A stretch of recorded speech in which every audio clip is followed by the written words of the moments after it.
నమస్తే భయ్య. తెనాల్లో గంజాయి బ్యాచ్ మరియు రౌడీ షీటర్లు అయినటువంటి ముగ్గురు వ్యక్తులు పరామర్శించడానికి జగన్మోహన్ రెడ్డి గారు అయితే తెనాలు వెళుతున్నారు. మరి అసలు వాళ్ళు దళితుల మీద దాడి చేశారు.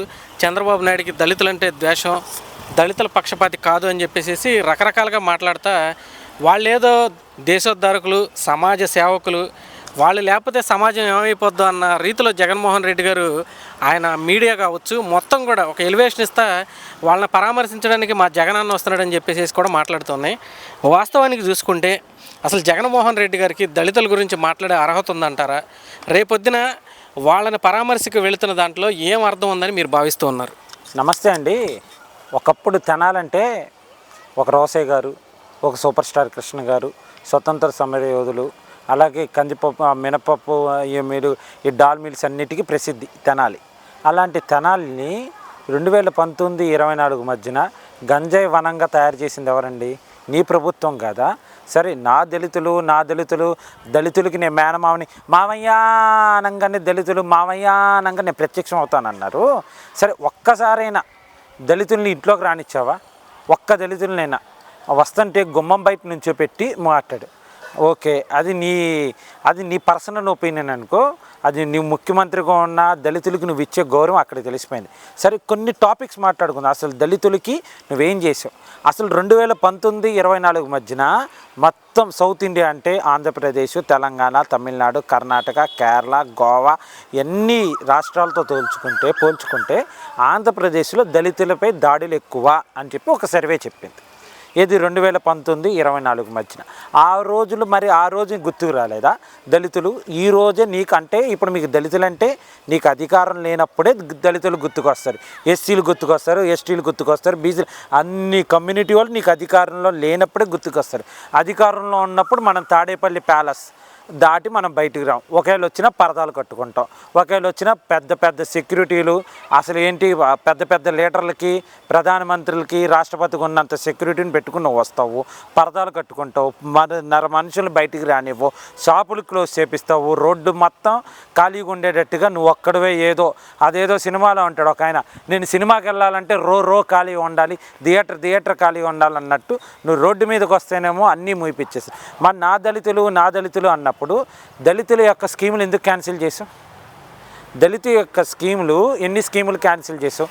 దళితులకి విదేశీ విద్య చంద్రబాబు నాయుడు గారు తీసుకొచ్చారు, అది ఎందుకు క్యాన్సిల్ చేసావు? పోనీ మరి ఫీజు రింబర్స్మెంట్ నాదే అని చెప్పుకుని నువ్వు తిరుగుతున్నావు, అది చంద్రబాబు నాయుడు గారు పెట్టింది అని చెప్పి ఆఖరికి ట్విట్టర్ కూడా గాడ్ కూడా చెప్పాడు, అది చంద్రబాబు నాయుడు ఎస్సీలకి ఎస్టీలకి పెట్టింది. దాని తర్వాత నువ్వు వచ్చి అందరికీ మీ నాన్న అట్లా చేసిండని. సరే, ఓకే, మరి ఇంత దళితుడిగా అంటున్నావు కదా, మరి దళిత డాక్టర్ సుధాకర్ గారిని మాస్క్ అడిగాడని చెప్పి ఆయన పదవిలో నుంచి, ఆయన ఉద్యోగంలో నుంచి ఎందుకు తీపిచ్చావు? దాని తర్వాత ఆయనకి పిచ్చి పట్టిందన్నావు. దాని తర్వాత ఆయన వైజాగ్లో రెక్కలకి విరిచేసి కట్టేసి ఆటోలో పడేసి తీసుకెళ్ళావు. మరి అప్పుడు దళితులు గుర్తు రాలేదా? సీదా దళితులు సుధాకర్ అమ్మగారి ఇంటికి వెళ్ళి ఆ రోజు మా పార్టీ వాళ్ళు చేసిన తప్పండి, మా పార్టీ వాళ్ళు నేను సస్పెండ్ చేస్తున్నాను అని చెప్పి సుధాకర్ గారి వాళ్ళు దగ్గరికి వెళ్ళి వాళ్ళ అమ్మగారి దగ్గరికి వెళ్ళి చెప్పారండి.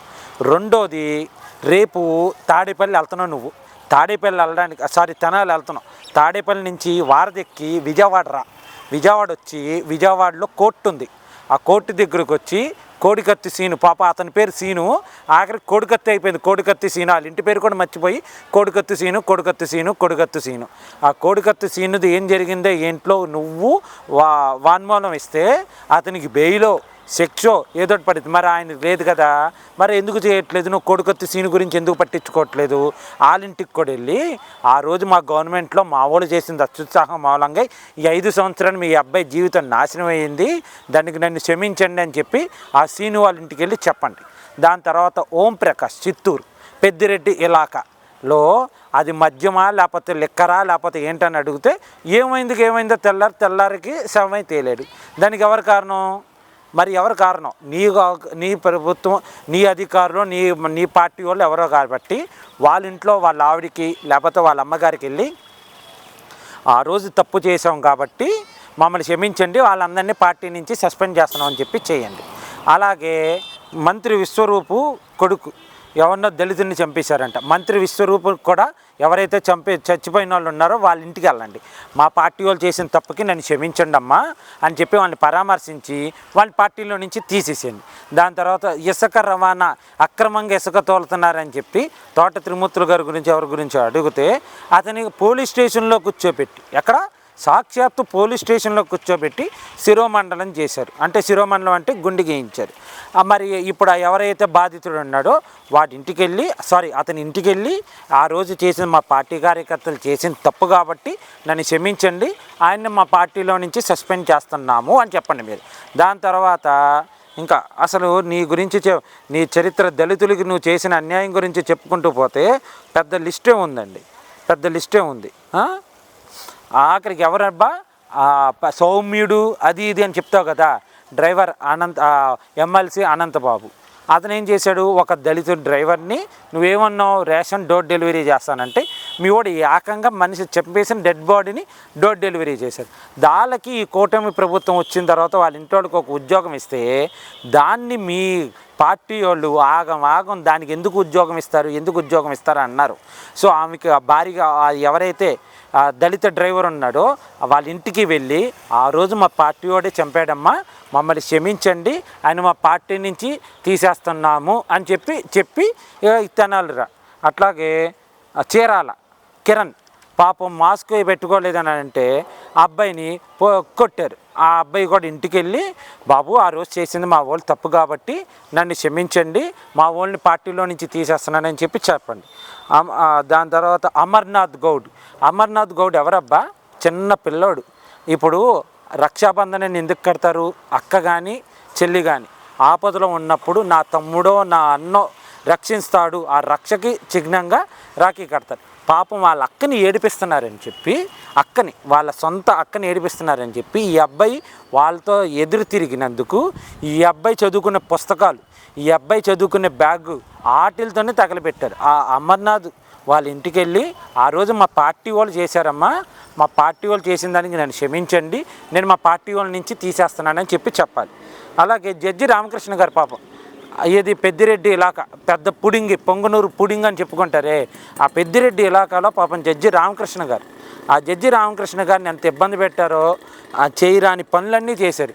ఆయన పాపం అట్లా చేసి బతికి బయట కట్టాడు. సో ఈ జడ్జి రామకృష్ణ గారి ఇంటికి వెళ్ళి బాబు రామకృష్ణ గారు ఆ రోజు మా వాళ్ళు చేసింది తప్పేనండి, నన్ను క్షమించండి, మా వాళ్ళని పార్టీలోని సస్పెండ్ చేసేస్తున్నాము అని అన్నారు అని చెప్పాలి. దాని తర్వాత ఓంప్రకాష్ గారి గురించి నరసరావుపేటలో ఇట్టని చేయరాని పనులన్నీ చేశారు. ఇట్లాగా ఇవన్నీ కొన్నే.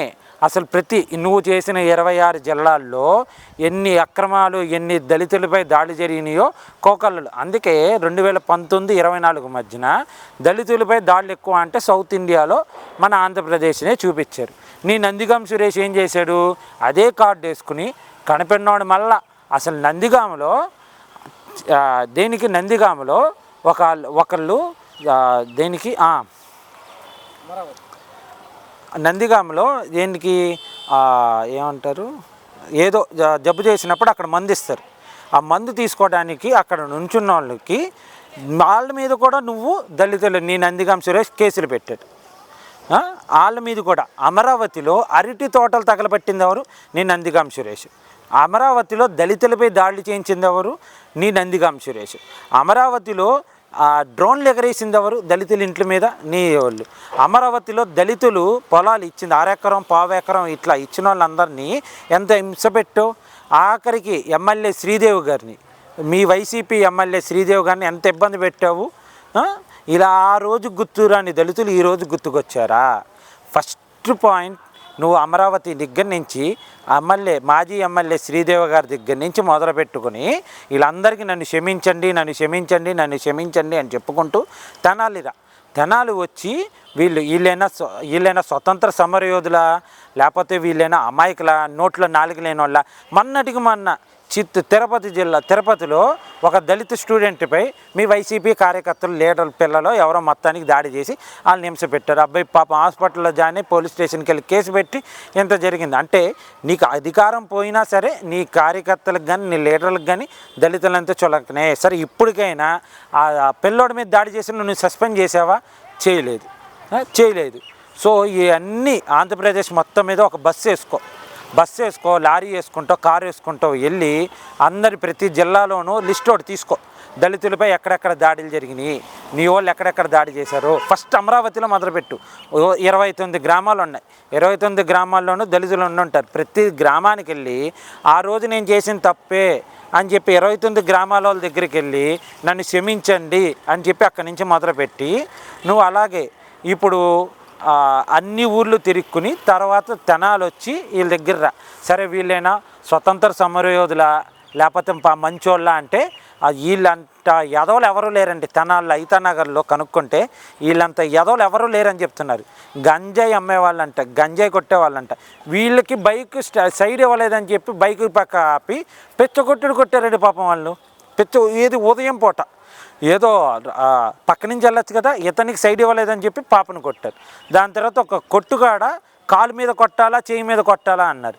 మెల్లో బంగారపు గొలుసులు ఎత్తుకెళ్ళిపోయిన వాళ్ళు. అలాంటి వాళ్ళు నువ్వు వెనకేసుకొస్తున్నావు అంటే ఏంటి అర్థం? నువ్వు ఒక పెద్ద దొంగ, వాళ్ళు చిన్న దొంగలు. పెద్ద దొంగ వచ్చి చిన్న దొంగని పరామర్శిస్తుంది. అయ్యా దొంగ అబ్బా ఏమనుకో మాకే అని చెప్పి ఆ పెద్ద దొంగ వచ్చి చిన్న దొంగల్ని పరామర్శిస్తుంది. దానికి తెనాలి పర్యటన. సరే ఇవన్నీ కూడా కాదబ్బా, ఇవన్నీ కూడా కాదు. సరే ఎక్కడికి వెళ్ళినా సరే నా దళితులు అంటాం. ఇవన్నీ చేసి కోడికత్తిసి జడ్జి కోర్టుకు వెళ్ళి అక్కడ ఏం జరిగిందో చెప్పి అతన్ని బయటకు తీసుకురా. అతను బయటికి తీసుకొస్తే నిన్ను కాస్త కోస్తేనే నమ్ముతారు. నిన్ను నమ్మరనుకో అసలు ఆ దళితుల వర్గం అనేది నీకు దూరమైంది.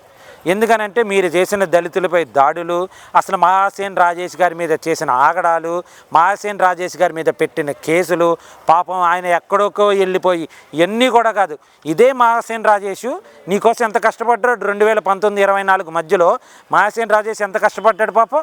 అదే మహాసేన్ రాజేష్ నువ్వు ఎంత ఇబ్బంది పెట్టో అదే మహాసేన్ రాజేష్ దగ్గరికి వెళ్ళి, సరే మహాసేన్ రాజేష్ దగ్గరికి వెళ్ళడానికి నీకు నామోచికైతే ఒక వీడియో రిలీజ్ చేయి.